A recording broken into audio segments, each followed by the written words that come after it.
Boa tarde, pessoal. Sejam muito bem-vindos. Meu nome é Rodrigo Moreira e sou gerente de comunicação da Oriba Brasil e nós vamos iniciar agora mais um Oriba Webinar. O tema de hoje é um tema bem especial, pois muito tem se discutido sobre a Covid-19 e os impactos que ela tem sobre a saúde de nós, seres humanos, né, das pessoas, mas e os nossos animais, e os nossos pets, como é que eles ficam nessa situação? O que nós sabemos até agora sobre isso, sobre a Covid-19 nos animais, né? Então, para falar sobre esse tema, hoje nós vamos ter a doutora Juliana Vecina, que é médica veterinária pela Unesp de Araçatuba, com residência em diagnóstico veterinário também pela Unesp. Ela é mestre, doutora e pós-doutora pela Unicamp, pesquisadora pela MRE Nutrições e é consultora científica da Oriba Brasil. Então, passo a palavra para a doutora Juliana Vecina. Doutora Juliana, com você. Bom, primeiramente eu queria agradecer pela oportunidade. Acredito que esse tema ele não só interessa os médicos veterinários, mas também nós, proprietários. Então, assim, a ideia é a gente abordar o que a gente tem até o momento sobre o Covid-19 e os animais. O que sabemos até o momento? Bom, o tema ele é bastante sucinto, porque a literatura ela é restrita, mas a gente vai conversar um pouco sobre o histórico, né, a ideia de como tudo isso começou, quais foram as primeiras suspeitas científicas e exemplos de vários coronavírus, né, quais os aspectos gerais em relação aos coronavírus, de que família ele faz parte, né, quais a gente conhece em relação aos animais e nós humanos. Para então a gente abordar o SARS-CoV-2, que é o coronavírus responsável pela Covid-19. Então, qual a sua origem, né, que receptor ele afeta, e dentro de toda a dinâmica que vem acontecendo desde o ano passado, quando foi o primeiro caso, em dezembro de 2019, quais as perguntas foram levantadas, o impacto que isso gerou dentro dos animais. Vamos ter uma ideia do timeline e os relatos cronológicos que a gente tem na literatura e qual o consenso e qual as recomendações a gente tem até o momento para os nossos animais. Bom, o histórico do coronavírus, não da Covid-19, a gente tem o primeiro coronavírus sendo isolado em 1960. Né? Ele foi isolado de trato respiratório em crianças e, posteriormente, dois grupos de pesquisadores isolaram o coronavírus humano, o C43 e o 299E, também em resfriados. Ou seja, aqui a gente vê que realmente esse tipo de vírus ele é responsável por infecções no trato respiratório. E a partir de 2000, começou o boom de vários tipos de coronavírus sendo diagnosticados em diversos locais do mundo. Em 2002, nós temos a infecção do SARS-CoV, que é causador da síndrome respiratória aguda severa, foi diagnosticado na China, onde a gente encontrou um número alto de pessoas infectadas, cerca de mais de 8.000. Obviamente que na época, comparado ao que nós estamos passando hoje, a proporção do SARS-CoV-2 é muito mais ampla do que o SARS-1, mas também foi responsável por uma grande quantidade de óbitos. Já em 2004, na Holanda, foi isolado um novo coronavírus, né, causador responsável por bronquite em crianças, de cerca de 7 meses, enquanto em 2005, mais um outro coronavírus, também caracterizando as alterações respiratórias, ocasionando alterações pulmonares crônicas em Hong Kong. Em 2012, um outro tipo, né, o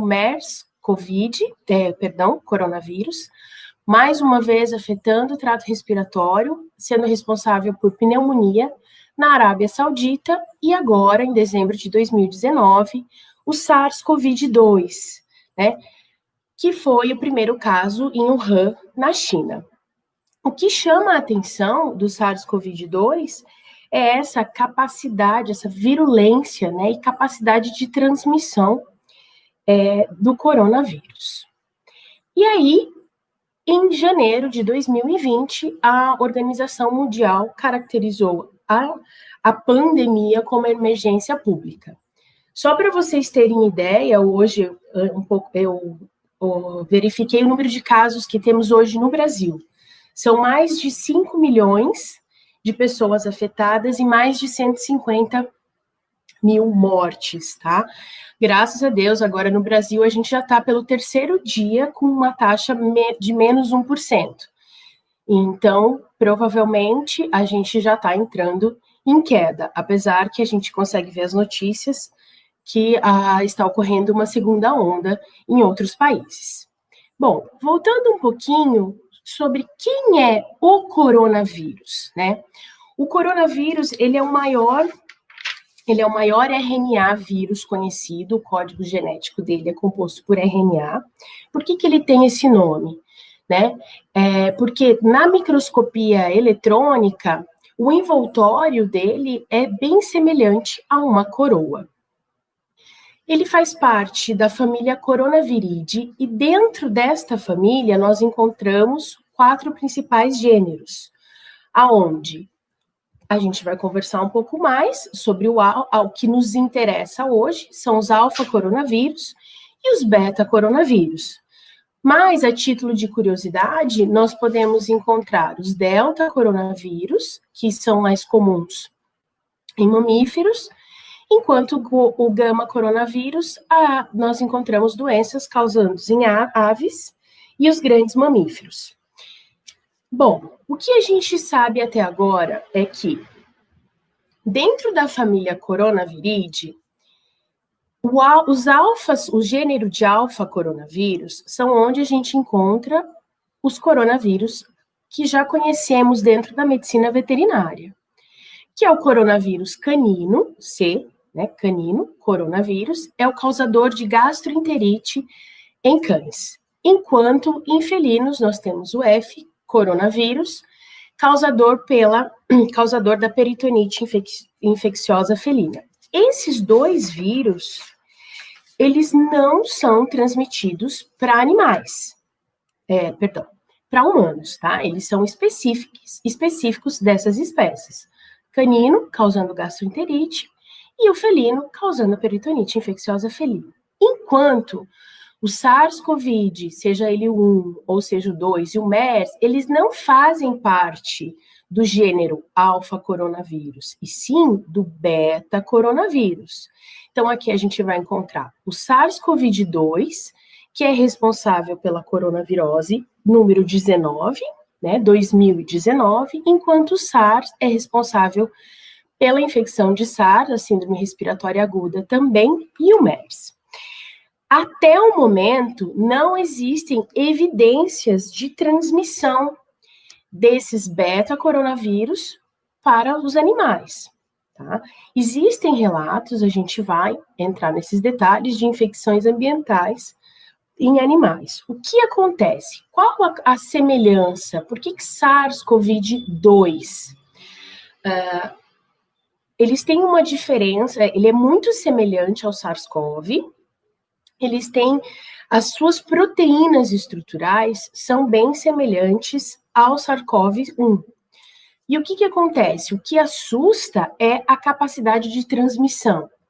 O SARS-CoV-2, responsável pela COVID, ele pode ser transmitido tanto pelos pacientes sintomáticos, quanto os pré-sintomáticos e aonde mora o perigo, o assintomático. Então, essa capacidade de transmissão de gotículas respiratórias, contato em superfícies contaminadas, faz desse vírus com uma capacidade de transmissão gigantesca, e é por isso que a gente está vendo esse crescente aumento de infecções. Bom, e aí, como é que eu vejo esse coronavírus, né? Ele é o vírus com maior RNA, então seu genoma ele é bastante grande, e a semelhança dele aqui com o SARS-CoV são essas proteínas estruturais aqui, que são responsáveis pela função e ligação do vírus. Aqui, só ilustrando, vocês conseguem ver essa característica de coroa, né, no envoltório do vírus. Bom, em relação às proteínas estruturais, cada uma tem sua função. A proteína S, spike, ela é responsável pela ligação aos receptores do hospedeiro. Então, é ela que inicia a ligação para, então, na cascata, ocorrer a replicação viral. Já a proteína N, do núcleo capsídeo, ela é responsável pela ligação ao genoma e complexo de replicação viral, enquanto a proteína M, de membrana, responsável pela montagem e liberação das partículas virais, e de envoltório, a proteína estrutural E, responsável pela finalização da montagem do vírus e a ligação do neurocapsídeo. O SARS-CoV-2, ele tem predileção pela enzima ECA2, a enzima conversora de angiotensina 2. E aí, quando foram estudar e tentar investigar a origem desse vírus, que tinha essa predileção, né, pela angiotensina, pela ECA2, onde ela inicia a ligação com a proteína C, viram que a semelhança do SARS-CoV-2 com 96% do material genético de um COVID que ocorre em morcegos. Bom, além disso, também foi verificado uma semelhança com um coronavírus que ocorre no pangolim, uma semelhança genética de 91,02%. Alguns autores acreditam que o morcego seria o receptor, enquanto o pangolim seria um hospedeiro intermediário. E aí o que acontece? O que a gente pensa? Hoje em dia a gente sabe que existem vários distúrbios ecológicos, né? Muito problema de saúde pública. A gente, cada vez mais, devido ao crescimento da população, invade o território de animais silvestres, e essa proximidade, associado, obviamente, à capacidade de mutação viral e adaptação desse vírus, fez com que facilitasse essa transmissão. E aí, muitas perguntas foram levantadas. Essa imagem, ela ilustra, resumidamente, o que foi levantado do final do ano para cá em relação aos homens e os animais. Será que realmente existe uma transmissão zoonótica? Né? Será que esse vírus ele é transmitido do animal para o homem? Ou então, será que existe uma transmissão zoonótica reversa? O homem transmite para o animal? Nesse meio, esse impasse, os pesquisadores começaram a investigar susceptibilidade entre as espécies animais. Viu-se que os felinos em geral, né, primatas não humanos, o ferret e alguns animais experimentais, eles têm uma alta susceptibilidade, né, já adiantando um pouquinho do que a gente vai conversar em relação aos felinos e os ferrets, eles têm, o receptor ECA deles é bastante homólogo ao nosso, mas alguns autores acreditam que não é só a necessidade de você ter um receptor homólogo que faz você ter a doença, você desenvolver a doença. Existem outros fatores celulares que são necessários para que ocorra a replicação viral. Viu-se também que há uma suscetibilidade em cão, né? Acho que todo mundo ficou desesperado, principalmente quando a gente vê a internet, começa a aparecer os casos, alguns casos positivos entre os cães, e houve-se também uma preocupação em relação à segurança alimentar. Será que, né, as galinhas, os animais que utilizamos para alimentação também são susceptíveis? Até o momento, não há descrição de susceptibilidade. E outro ponto que também foi levantado é qual seria o melhor modelo experimental para estudar essa doença? Porque para investigar a resposta vacinal ou então o desenvolvimento de medicação antiviral. Isso tudo está sendo investigado. Até a gente não encontra detalhes descritos na literatura. Existe um trabalho em que eles utilizaram camundongos, ratos e primatas não humanos para investigar qual seria o melhor modelo para estudar a doença. Então, milhares de perguntas foram levantadas. Muitas delas são pontos urgentes que ainda estão sendo investigados, né? Quem seriam os receptores? Será que é só o ECA no animal mesmo? Qual espécie é mais afetada? E a relação de fontes de infecção? Será que o período de infecção é semelhante ao humano?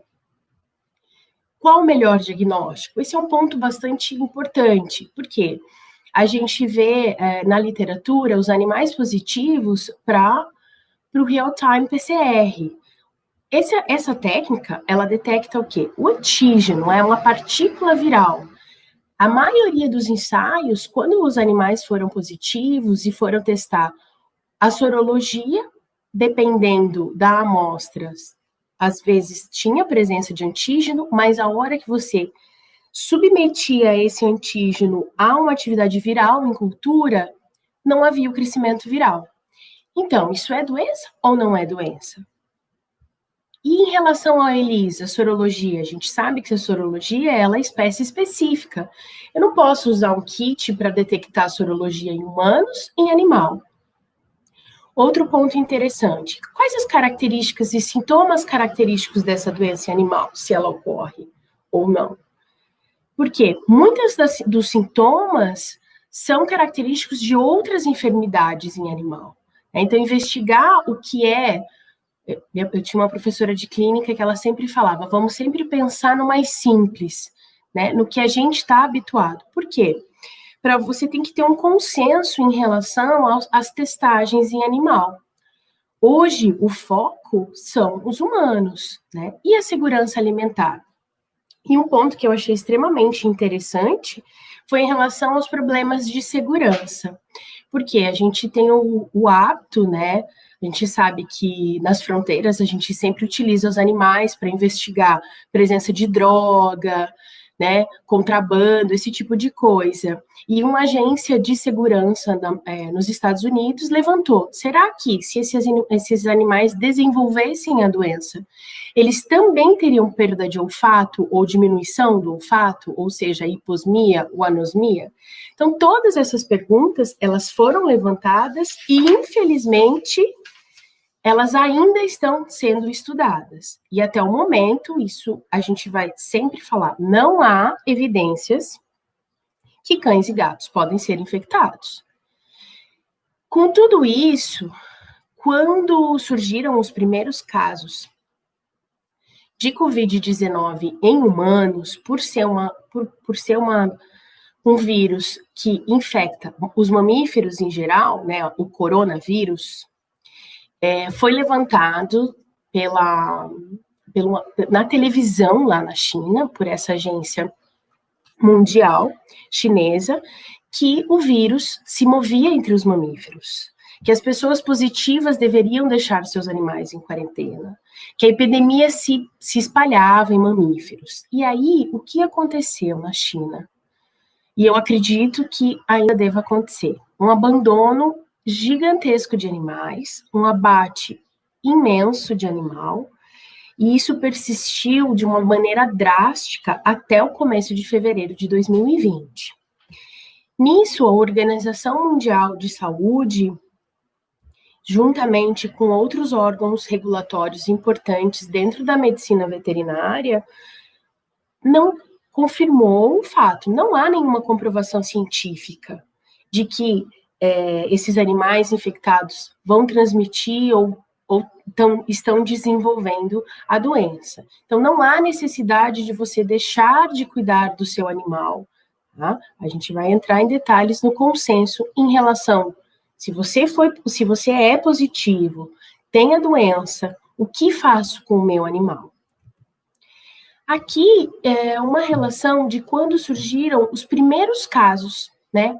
A gente tem o primeiro caso descrito em animal. A timeline é da seguinte maneira: o proprietário começou a apresentar sinais em 12 de fevereiro, né? Cerca de uma semana, os primeiros sinais de febre, então ele foi hospitalizado dentro daquele período de 14 dias. Nisso, o que foi feito? Era um Spitz alemão de 17 anos, que já tinha outras comorbidades. Esse animal ele foi isolado, foi realizado o PCR dele, e ele foi positivo. Tá? Depois de um período de cerca de 14 dias, foi realizado novamente, e foi negativo. O primeiro PCR dele foi fraco positivo. O animal, ele infelizmente acabou vindo ao óbito quando retornou com o seu proprietário. Existe um consenso de que esse óbito foi ocasionado pelas outras comorbidades que esse animal idoso possuía. O outro caso que foi positivo também em Hong Kong, ele foi positivo no PCR na metade de março, né? Na mesma situação, esse animal, depois de um período, foi negativo, né? Ou seja, ele apresentava o antígeno, foi detectado por PCR, mas da mesma forma não houve uma incapacidade de replicação desse vírus. Isso conclui que provavelmente era uma infecção ambiental e não uma doença ativa. Esse quadro, ele resume as infecções naturais, que se você for pesquisar na literatura, eles vão descrever como infecções naturais por SARS-CoV-2. Mas quando você entra dentro dos consensos e das agências que veem peso de evidência, leem com certo crivo, a conclusão é ainda que mais estudos são necessários e que ainda não existe um consenso em relação aos nossos animais terem a doença. Até o momento, não há evidência de transmissão. Olhando esse quadro, a gente vai detalhar cronologicamente os relatos que nós vemos na literatura. Então, o primeiro caso, que é esse fraco positivo que a gente já conversou, ele foi descrito em 26 de fevereiro em Hong Kong. E aí, o animal, ele foi positivo para o PCR, mas negativo, caracterizando a infecção ambiental. Nesse meio período, a gente tem a liberação do estudo, onde a França, uma agência nacional da França, verificou a necessidade de estudos adicionais. Por quê?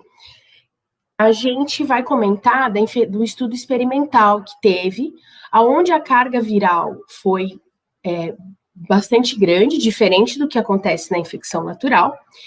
E aí, então, eles investigaram e descobriram que os felinos, que os férretes têm uma homologia dos receptores de ECA. Por isso, houve todo aquele boom e preocupação com os animais. Na sequência, em 13 de março, nos Estados Unidos e Coreia do Sul, um laboratório diagnóstico coletou amostras de mais de 3.500 animais, dentre eles cães, gatos e equinos, e todos os animais apresentaram PCR negativo. Já em 16 de março, a Agência Americana de Medicina Veterinária bateu em cima a mesma tecla. Não há respostas claras sobre infecções em SARS-CoV-2 em animais.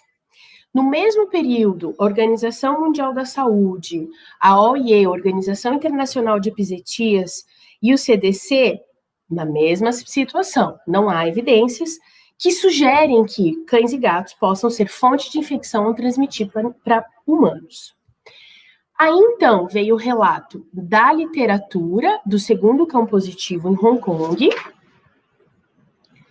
também do primeiro gato positivo na Bélgica, para então, esse gato, ele teve alterações respiratórias e entéricas, com presença de antígenos em fezes e vômitos, mas ele se recuperou. Então, tem a discussão de, será que realmente ele não estava com uma outra enfermidade? Na sequência, praticamente no mesmo período, 2 autores caracterizaram esses casos, como, por exemplo, esse gato, que teve uma sintomatologia, como sendo que os animais seriam hospedeiros finais, ou seja, além da necessidade de realizar novos estudos, eles seriam hospedeiros finais, porque o risco de transmissão seria extremamente baixo e os animais não seriam vetores. E aí veio a publicação que eu acho que deixou todo mundo de cabelo em pé, que foi esse estudo experimental chinês, onde eles utilizaram uma carga viral bem alta, testando em gatos, ferrets e cães. Inclusive, eles viram a transmissão entre os gatos, mas o consenso é que na infecção natural, a carga viral é bem diferente da que foi utilizada nesse experimento. Então, aquela história de você ter critério quando você vai ler alguma coisa. Já em 3 de abril, na China, mais de 100 animais foram testados. Lá, eles realizavam paciente positivo, testagem animal. Nesse caso, menos de 15% desses animais apresentaram anticorpos para SARS-CoV-2. Em Nova York, houve relato de 2 gatos positivos, bem como os animais de zoológico, né? Nesse caso dos animais do zoológico, o tratador era assintomático, mas ele era positivo para Covid-19, para o SARS-CoV-2. E depois a gente ainda encontra em maio 3 gatos positivos na Holanda. Bom, e aí? Qual o consenso? Além de que precisam ser feitos mais estudos. O consenso é que, apesar de você possuir animais positivos para o PCR, nenhum vírus foi isolado em culturas, ou seja, há uma incapacidade do vírus crescer em meio ideal. Não há evidências de que animais infectados sejam fontes de infecção para pessoas ou outros animais. Testar não é recomendado, desde que, porque o foco agora na crise do Covid-19 é a saúde humana. Dependendo do órgão regulamentador que você vá investigar em relação a testar ou não animal, é importante que haja um consenso entre o médico veterinário e o órgão responsável por saúde pública, seja no município, seja no estado. Mas o consenso até o momento o foco é a testagem em humanos, mesmo devido às restrições, dependendo do tipo de exame complementar que você vai utilizar para esse diagnóstico. Mas, independente desse consenso, a gente tem que lembrar que a ausência de evidência não é a mesma coisa que evidência ausente. Por isso que é de extrema importância que mais estudos para compreender melhor os riscos e o papel do SARS-CoV na relação homem-animal e dentro de toda a epidemiologia do Covid-19. A gente não pode, né? Eu digo, nós veterinários, os pesquisadores, em geral, não podem ignorar que ele pode, sim, ser uma ameaça e uma possível doença zoonótica emergente. Por isso que, para a ciência, hoje, hoje o Covid, o SARS-CoV, é um prato cheio para os pesquisadores. E nós, como proprietários, né, que temos costumes de abraçar os nossos animais, de beijar os animais, né, que a gente sabe que os animais são para nós, fazem parte da nossa família. A gente tem que lembrar que, independente da presença ou não do SARS-CoV-2, do Covid-19, existem outras zoonoses que são transmitidas, né, dos animais para nós. Não deixar jamais de cuidar do seu animal. Lembrar que a gente tem as restrições em relação, né, nós temos que realizar o isolamento, que a Covid-19, ela continua aí. Então, se você for positivo, preferencialmente que não cuide do seu animal. Mas existem casos que não tem opção, de repente a pessoa mora sozinha. Então, tomar os devidos cuidados, tratar desse animal utilizando máscara, não esquecer de lavar as mãos, higienizar antes e após o contato com o animal. Se necessário, além do uso de máscara, usar luva. O ideal é que não se saia com o animal, mas em casos onde isso é necessário, se for imprescindível, preferir andar em momentos alternativos, em locais que não há aglomeração de pessoas, e somente uma pessoa levar esse animal para passear. No retorno, lembrar de higienizar as patas, os pelos desse animal. Meu animal está doente, está espirrando, tem algum sintoma. Antes de levar ao veterinário, ligar, conversar com o seu médico veterinário, com a pessoa de confiança, para ver a necessidade de você levar ou não esse animal. E detalhe, assim, e muito importante lembrar que existem outras enfermidades que afetam os animais. Acho que é uma dúvida geral. A gente sabe que existe uma vacina para coronavírus em cão. Essa vacina, ela não causa proteção cruzada para o Covid-19, né? Ela é utilizada para os animais, para o canino, né?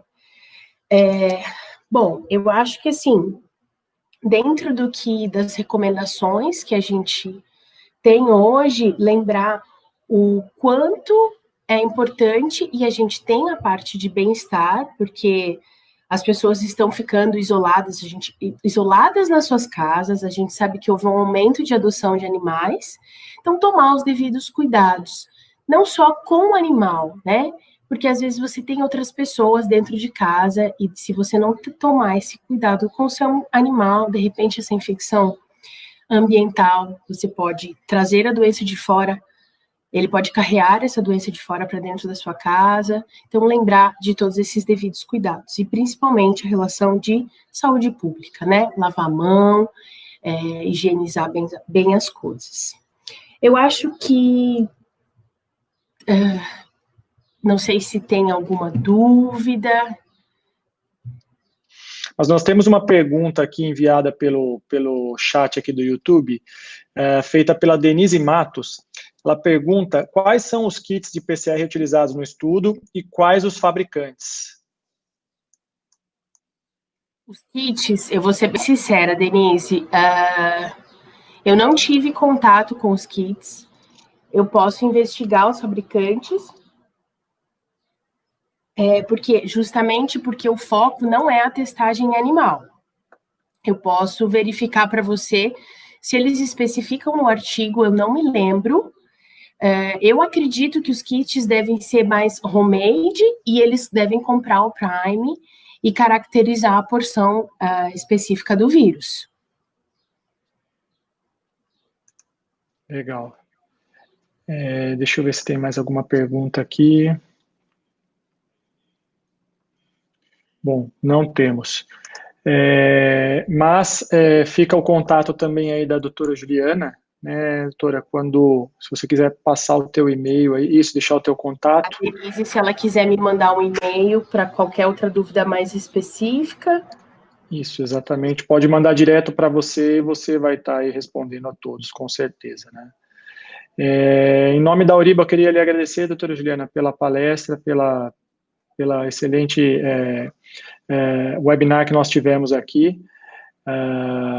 Quero agradecer a todos que estiveram conectados com a gente aqui, participando desta live, desse webinar. Fiquem ligados, nos sigam nas nossas redes sociais para ficar sempre com as informações mais atualizadas dos próximos webinars, da agenda, de toda a programação que nós temos preparado aí até o final do ano. Tá ok? Muito obrigado mais uma vez e até a próxima a todos. Eu que agradeço a todos também pela presença.